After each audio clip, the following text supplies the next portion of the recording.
Finalize earnings test and 59 and a half, all on today's Fednobabble.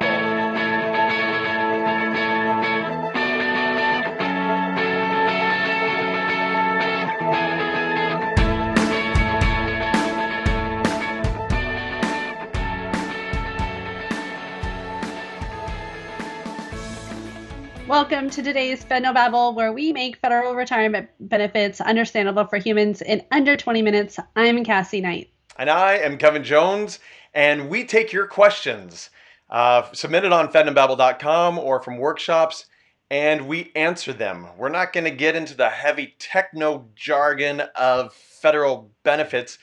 We're just going to say it simply and make it so that you can understand. All right, so let's jump in. Question number one, Cassie. Do they pay you back after they finalize? Now, so right on this one, they're talking about the pension, of course.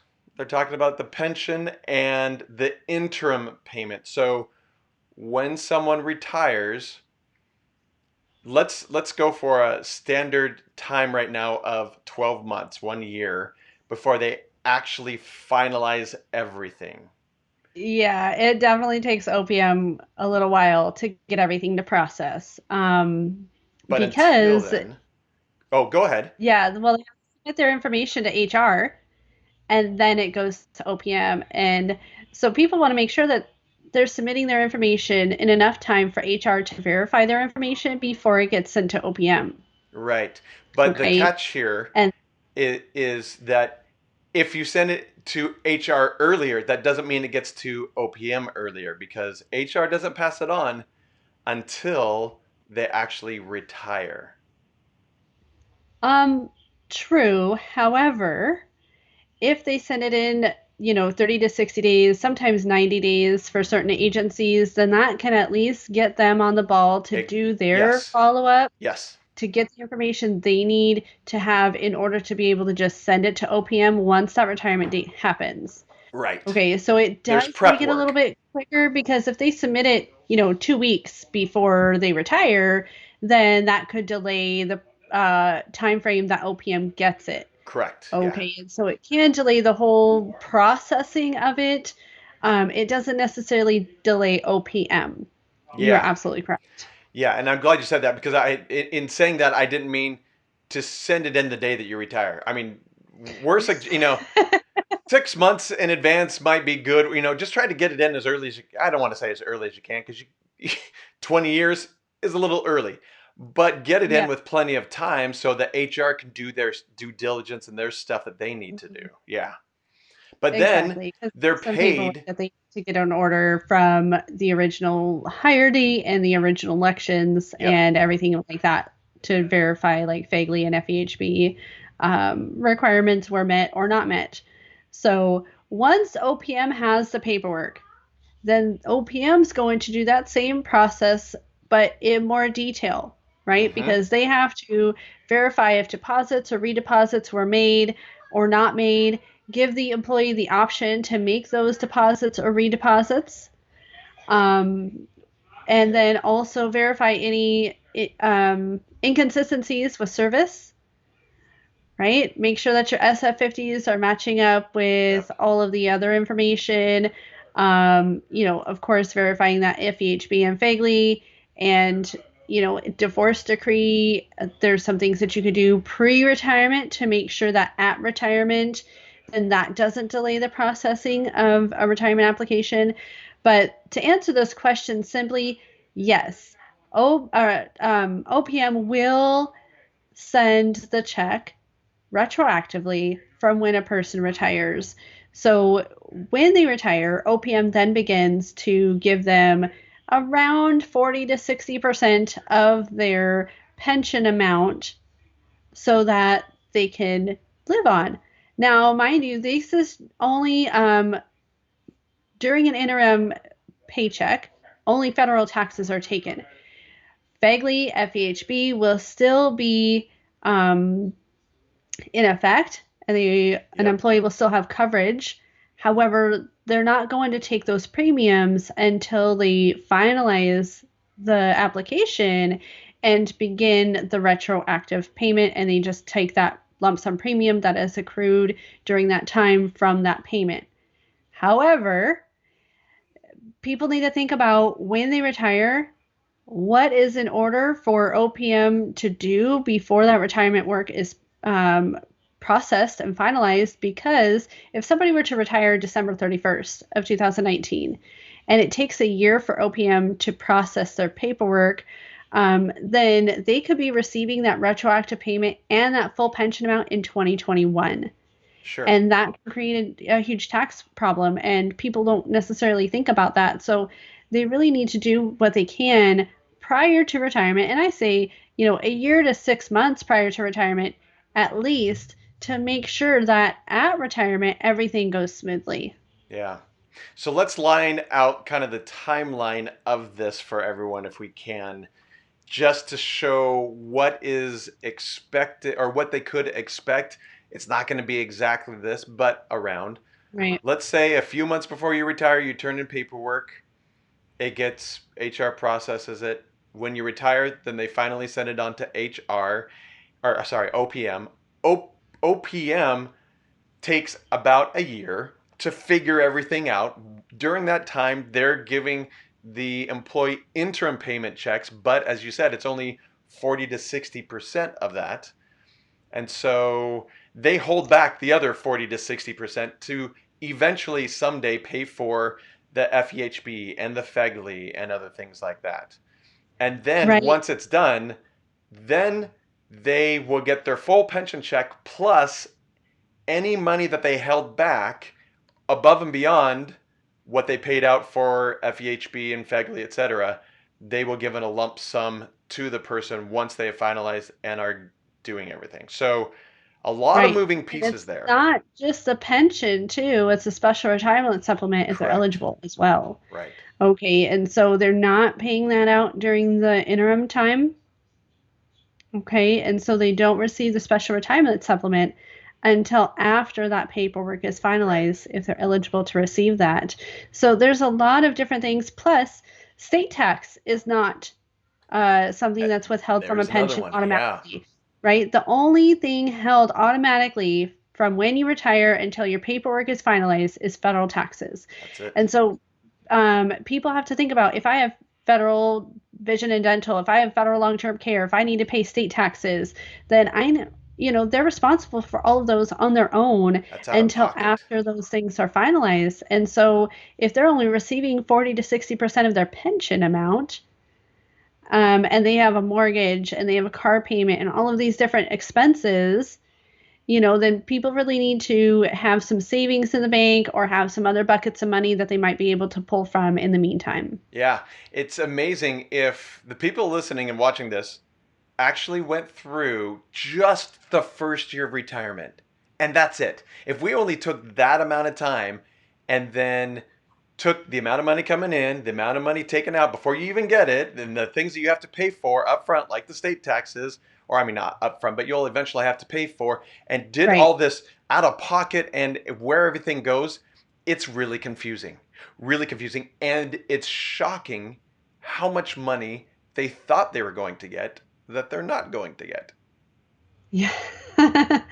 Yeah, I think people really think that once they separate from service, then, their paperwork goes to OPM and it's maybe a month or two. Right. And that's simply not the case, especially if you have broken service history, or you've been divorced, or any of these things where it can really get kind of muddy. And if you're not sending in the information, I mean, even if it is simple, say somebody went Yep. to the post office and was a postal employee and has been a postal employee all their career, so they don't have any broken service. There wasn't any deposits or redeposits owed, or maybe they've already made them, right? And so they have all of that information in there. They're married, they send in their marriage certificate, all of these different things, and it should be a clean, easy report or retirement application.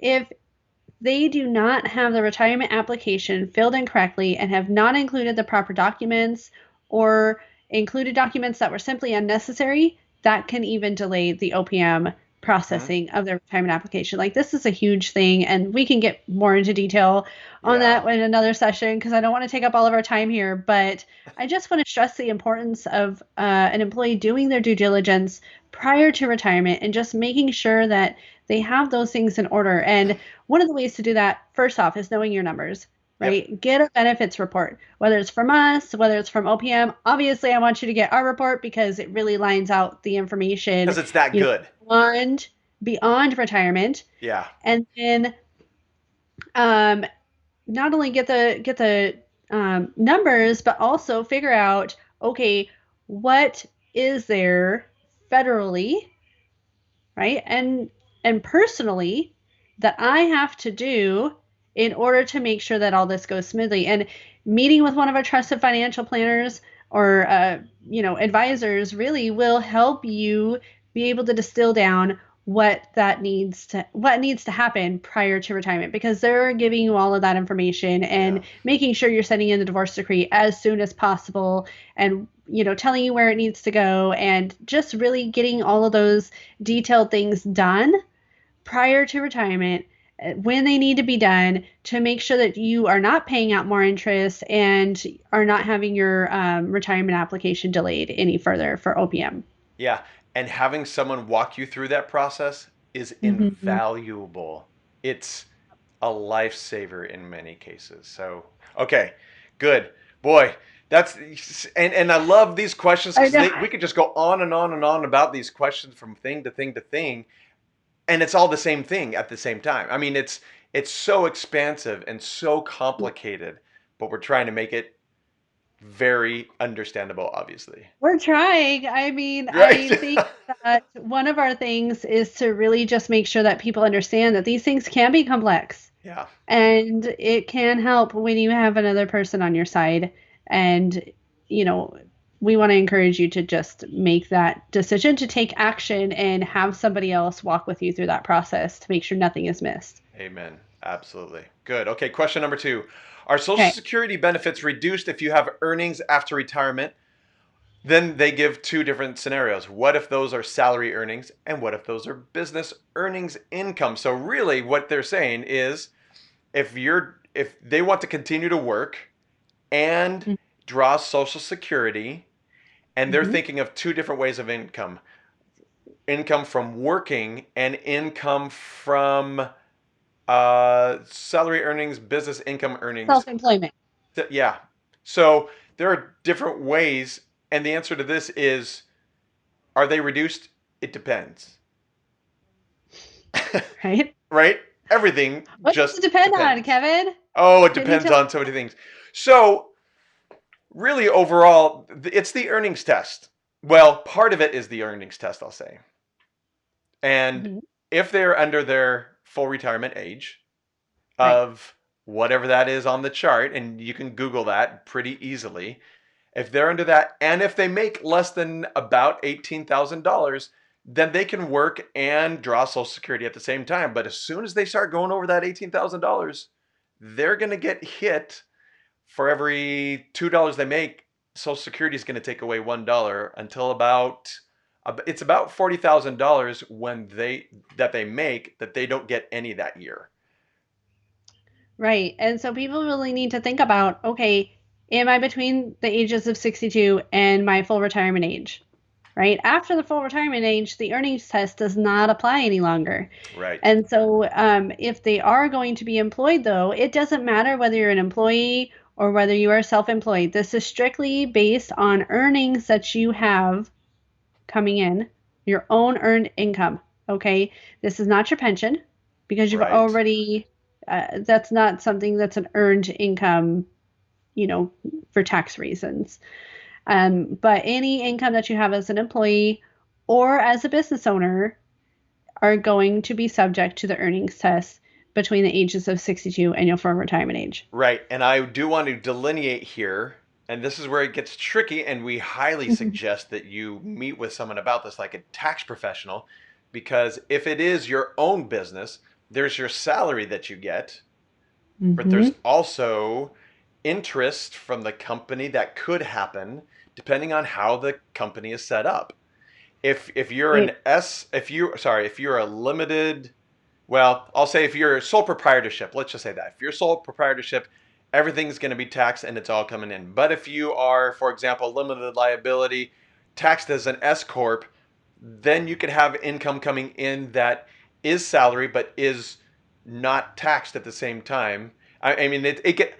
I don't want to get too into it because I don't want to confuse, Yeah. but there are ways We are around not tax this. advisors. We are Right. not financial planners. We will not give advice. However, there are strategies You that got it. can be done on the tax side, um, to be planned out properly to avoid or possibly delay how much of the income will be subject to the earnings test. And Right. so, strongly recommend meet with a tax professional or financial planner who can really help you dig down and figure out how to strategize that correctly. I think simply if everyone thinks if I'm a W-2 employee or if I'm 1099, 1099, is that right? 1099. Yeah, 1099, then it'll be against the earnings test. It'll have dollars against that. So that's an easy way to remember that. Okay, number two, we've got 4 minutes left. After Oh 59 boy. and a half, can you get money, not a loan? Correct? Now they're talking about TSP here, the Yes. 59 and a half rule, and the difference between withdrawing money and taking out a loan instead. What do you think? Okay. Well, it depends. Mm-hmm. Mm-hmm. It Are depends. they still in service or are they retired? Right? Because the Yeah. rules are going to be a little bit different um, for loan options depending on that situation. And so if you are in service, then you have to determine, okay, do I want to pay tax twice on my money because I'm taking a loan, or is it simply easier to make a withdrawal? When is my retirement date going to be, and what is going to be the best financial situation to meet my goals once retirement happens? And so that's really hard to say if that is, which is going to be the best Yes. situation. If somebody's separated or retired from service, then you have to take a withdrawal, right? You can avoid penalties after 59 and a half. And even if you have separated or are retired from service, actually a little bit lower than that, depending on what type of employee you are, then you can make withdrawals. But you won't have the loan option. And so, it really, depends It on it the it situation. really does, and it's not something to be taken lightly either. It's not something that you can just say, "Oh, I'm going to do this." Yeah, I once was doing when I was doing a workshop one time. We talked about the dangers of TSP loans. We're not going to get Mm. into the dangers today, but there are serious dangers to loans. Even though the shortcut phrase is you're paying yourself back and it's a great idea, but there are dangers there.